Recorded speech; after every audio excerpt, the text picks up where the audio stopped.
Hello everyone, good morning. Welcome to the conversation on TOS Television Network, your digital first Pan-African news network. And as always, we're reaching you from Abuja, that's Nigeria's capital city. And my name is Adeso Alsui. And I am Sagir Ibrahim. Thank you so much for joining us on the show. Good morning, Sagir. It's good to see you again today. Good to see you too. Yes. All right. So we're going to bring you some Tuesday morning motivation with our quote of the day. And after that, we'll be moving straight into, stories and developments from across Africa.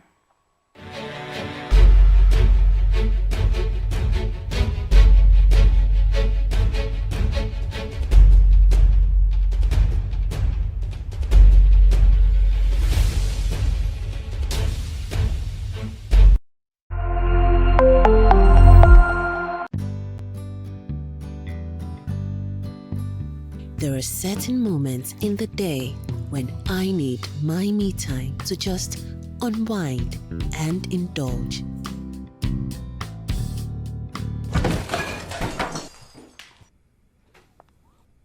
What is this? The Cadbury goodness is in every pack of Cadbury 3-in-1 hot chocolate, making you feel cheerful and pleasant. Enjoy the Cadbury goodness. All right, let's move into the stories and starting with Rwanda. So Rwandan authorities have deported Vincent Lokin, the lawyer representing Hotel Rwanda's hero Paul Rusesabagina, in a criminal trial and declared him persona non grata for violating immigration laws. Authorities said Vincent came through a visitation visa and was not allowed to work in Rwanda with the said document. In Kenya, now anybody caught blowing their nose, spitting or urinating in public places in Nairobi risk either being slapped with a 10,000 shilling fine or a 6-month jail term if caught, according to a new law by Nairobi County Assembly. This law is aimed at controlling nuisances in public places and at the same time empowers the country authority in carrying out all necessary legal measures to ensure the country is maintained in a clean, conducive environment, says Nairobi County Deputy Governor Ann Kananu. Way to go, Kenya. I'm sure Nigeria would have a field day with that one if that's implemented in Nigeria. Yes. All right, moving away from that to Rwanda again. So Rwanda is set to begin its third phase of mass COVID-19 vaccination, having already administered more than 1 million doses of the vital jabs.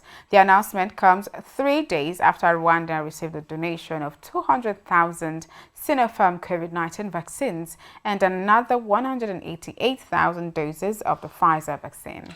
And in South Africa, a team is being sent to Lesotho by the World Health Organization to investigate the alleged deaths of 5 people after being vaccinated, according to a report by SABC. The deaths occurred in Lesotho's district of Leribe.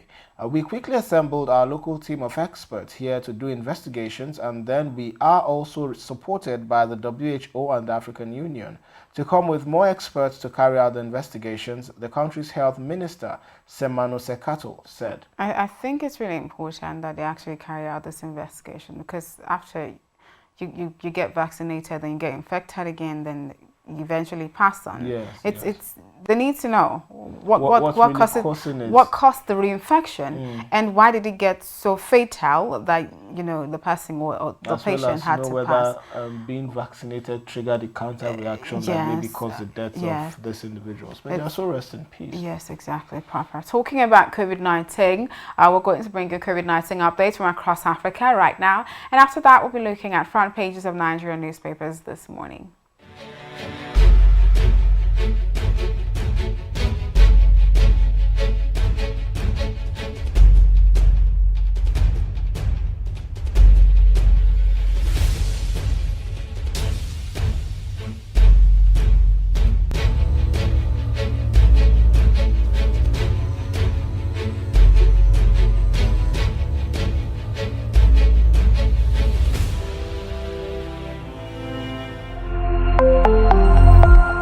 TOS TV Network mobile app is now available. You can now catch up on our breaking news, stream our programs live,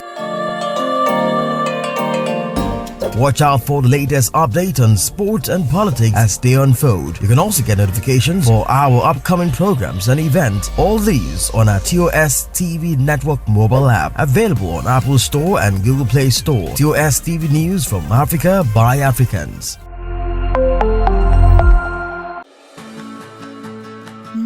son has always dreamt of being in the spotlight. As his mother, it is my duty to help him live up to his dream. That's why I give him Born Vita every day, which contains iron, zinc, and vitamin C that supports his immunity and gives him the strength to pursue his dreams. Born Vita, strength to dream.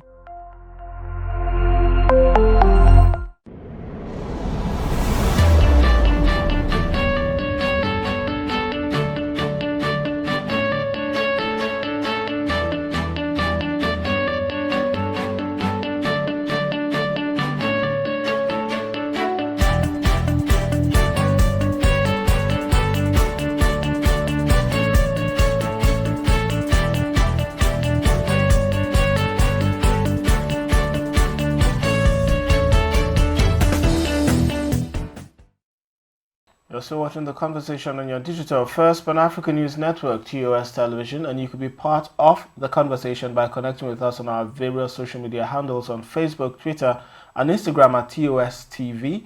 And you could also watch the conversation via our website at www.tostvnetwork.com, as well as watch a recap of the conversation as well as some of our other programs via our YouTube page at TOS TV Network. Don't forget to like and subscribe. It is the newspaper segment of the conversation, and this morning's paper will begin with the Nigerian Tribune. We see from the very top, court restrains Secondus from parading as PDP chairman. Beside that, we see 2023, Nigeria needs detribalized, incorruptible leader, and that's according to the governor of Sokoto State, Aminu Tambuwal. Beside that as well, we see court order striking doctors to suspend strike.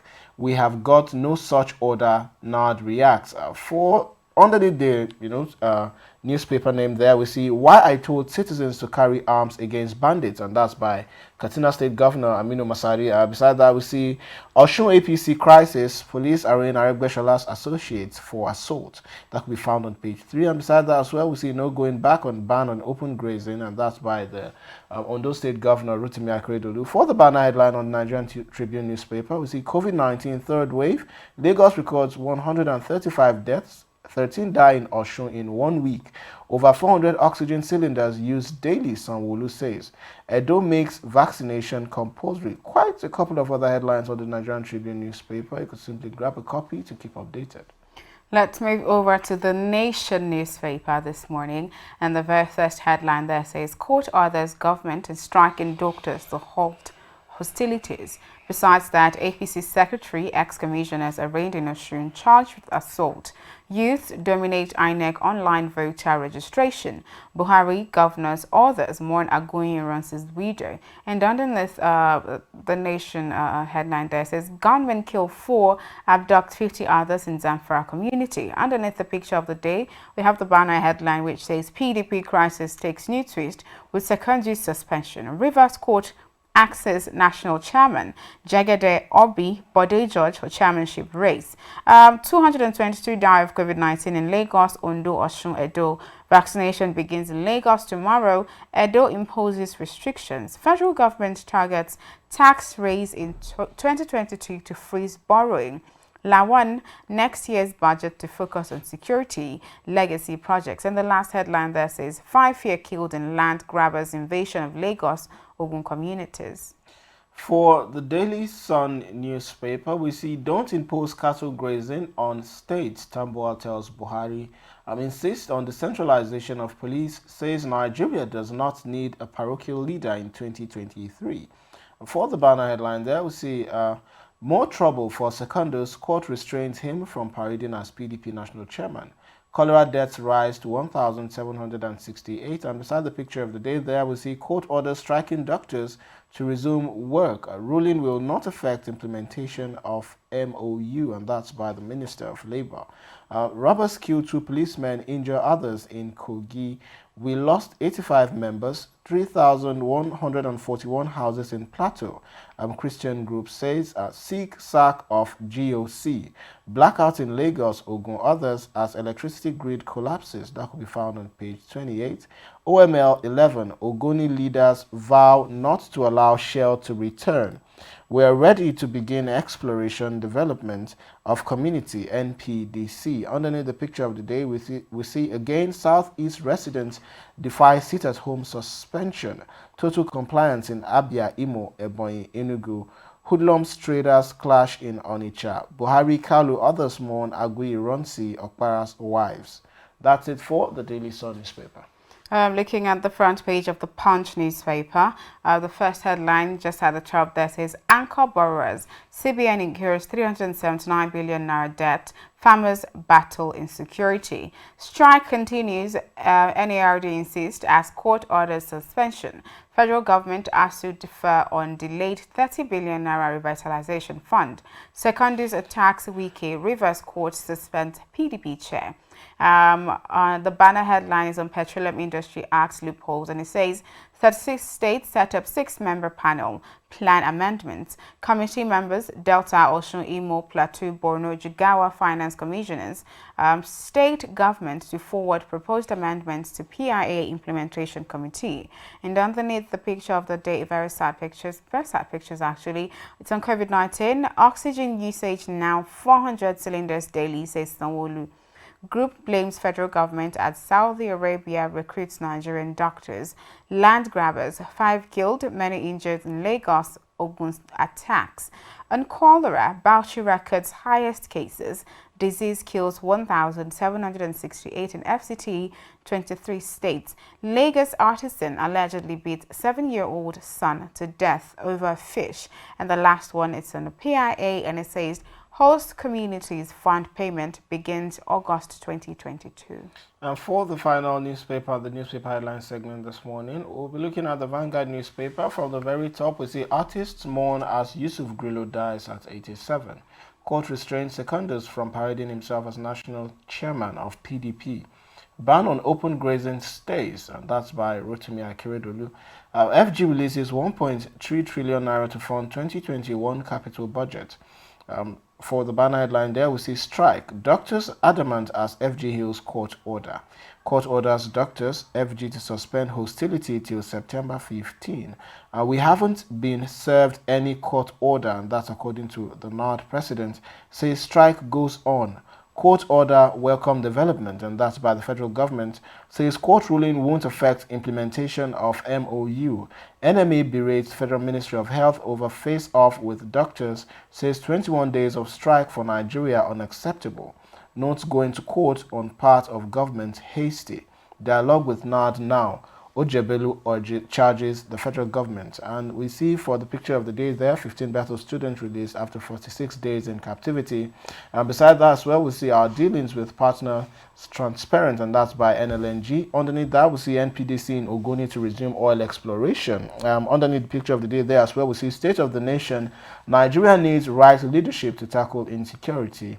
Lockdown, Army wants desist or face the law. And that's it for the Vanguard newspaper this morning, as well as for the newspaper headline segment. We will go on a quick break now, and when we return, I will be bringing you the big story.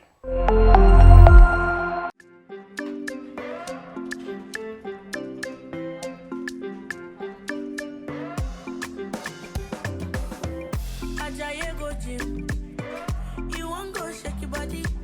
Instead, they make it calm down. Form say sabi. You want to grow 6 packs in a day. I beg you no do pass your power. You want to show yourself, oh.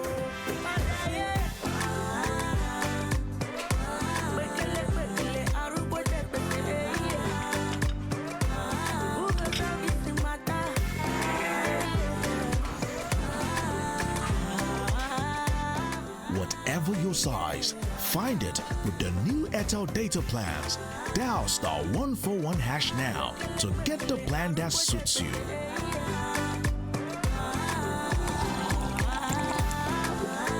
Airtel, the smartphone network.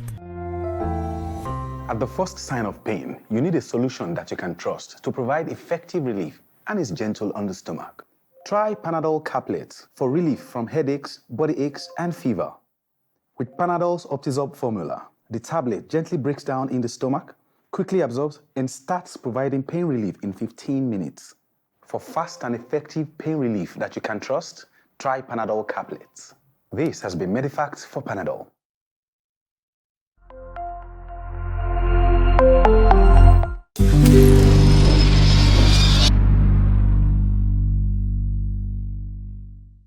You're also watching the conversation on your digital first Pan-African News Network, TOS Television. And like I always say, you can be part of the conversation by connecting with us on our various social media platforms on Facebook, Twitter, and Instagram at TOS TV Network. You could also watch the conversation via our website at www.tostvnetwork.com, as well as watch a recap of the conversation via our YouTube page at TOS TV Network. Don't forget to like and subscribe.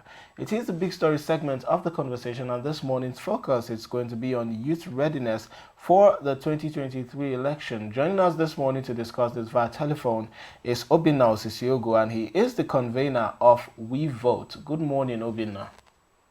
Good morning. I'm happy to be here. Yes, thank you for joining in. So the 2023 election is less than 2 years away. So how would you assess the level of youth preparedness in participating in the elections? Well, I'll just preface it by saying that there's still a lot of work to be done. Okay.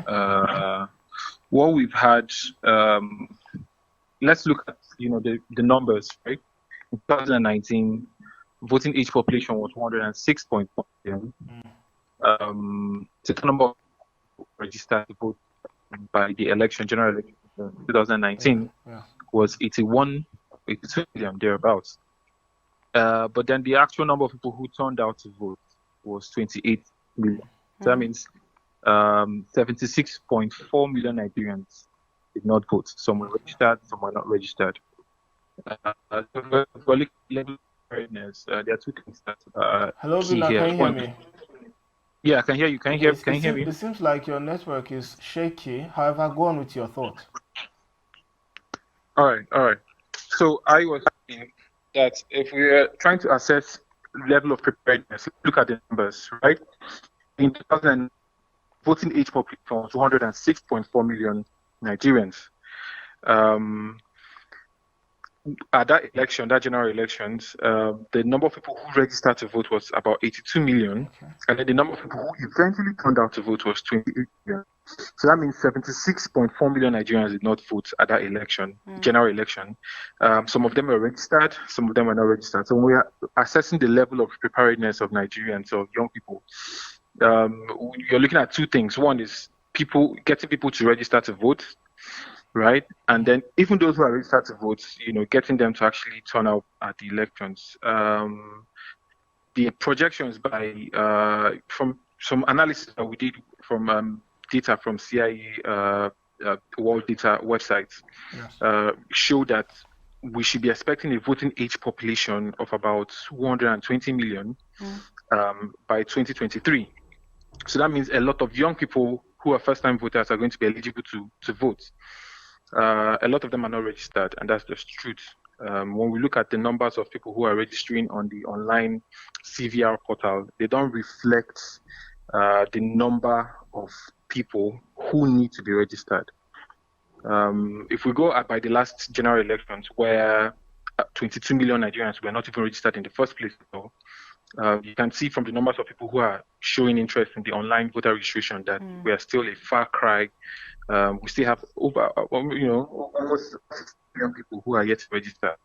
And so our assessment, having been on ground, is that a lot of work still needs to be done to get people registered to vote. And after that, a lot of work still needs to be done to, convince people to have more faith in the electoral system, convince people votes counts and why they participate in the process. Okay, because it's a good thing you talked about convincing people, because I was going to ask. I know for one, it's not enough to have a lot or millions of Nigerians registered, but it goes a step further to ensure that the registered voters or the registered electorates have interest or are paying interest in the politics and the governance system, as well as the democracy structure of a particular country or their country. So the question I want to ask is, what is being done, or what do you think should be done to ensure that youth are not just registered for registering's sake, but ensure that they actively participate in governance, in politics, as well as in elections? That issue goes to the they have we just need to even identify what the barriers to participation are. We can't just go on the frolic of you telling people without really deconstructing the problems or what preventing them from participating. Hello, Bina, can you hear me? Is this better? Hello, Bina, can you hear me? So Yeah, I can hear you. so Is this we'll go on a quick break now, and when we return, we'll continue with the conversation. Kindly stand by. All right.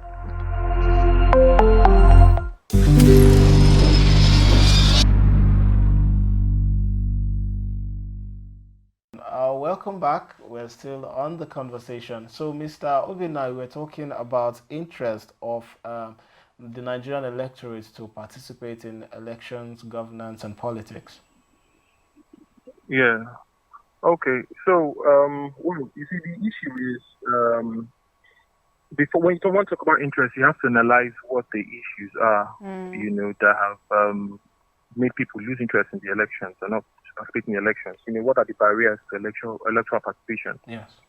One of them is a lack of faith in the process, a lack of trust in the electoral process. Okay. You have a situation where people don't feel like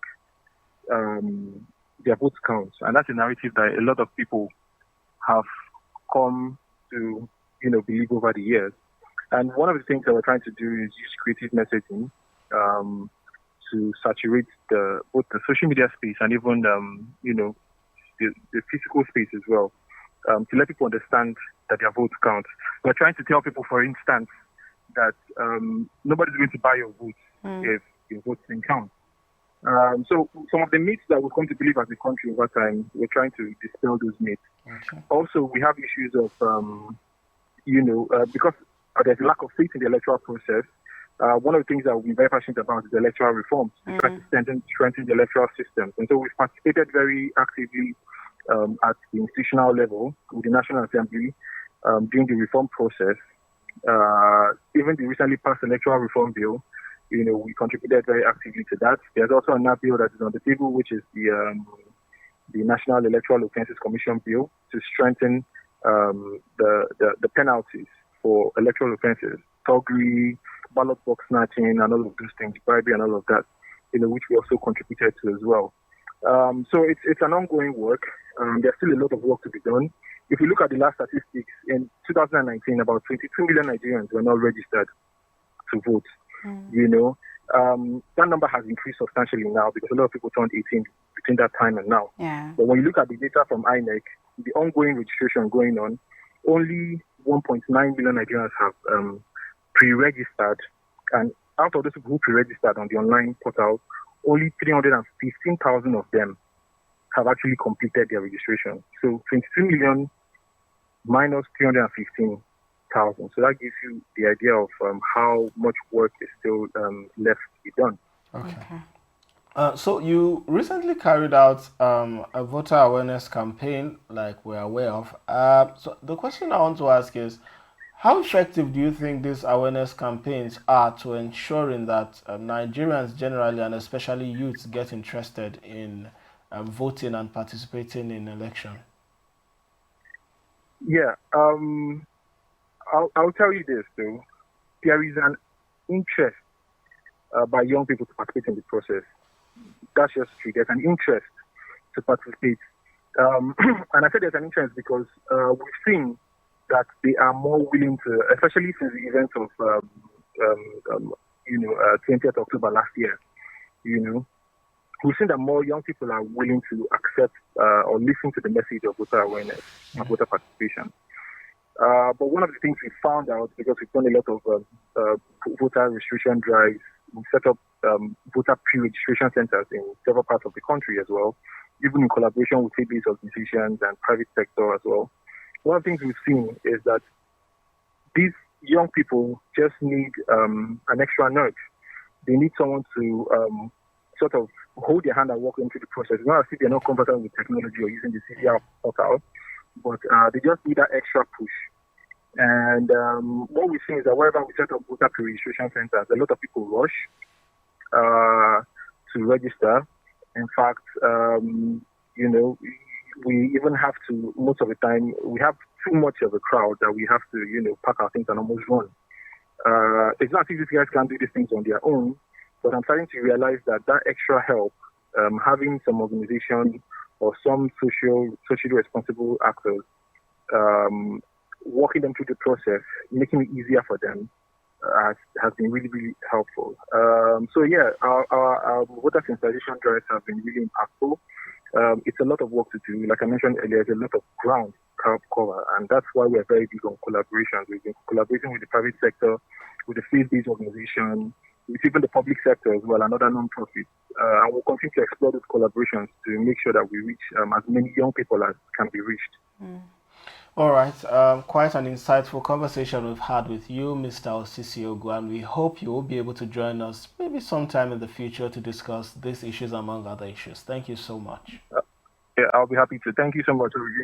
Thank you. And that's it for the conversation this morning. Remember, you can watch a recap of the conversation via our YouTube page at TOS TV Network. You could also watch the conversation via our website at www.tostvnetwork.com, as well as follow us on our various social media platforms on Facebook, Twitter, and Instagram at TOS TV. We will be back with another episode tomorrow, same time. See you then. My name is Sagir Ibrahim. And my name is Adesu Elsuri. Thank you for joining us on the show, and please do stay safe against COVID-19 virus. See you tomorrow.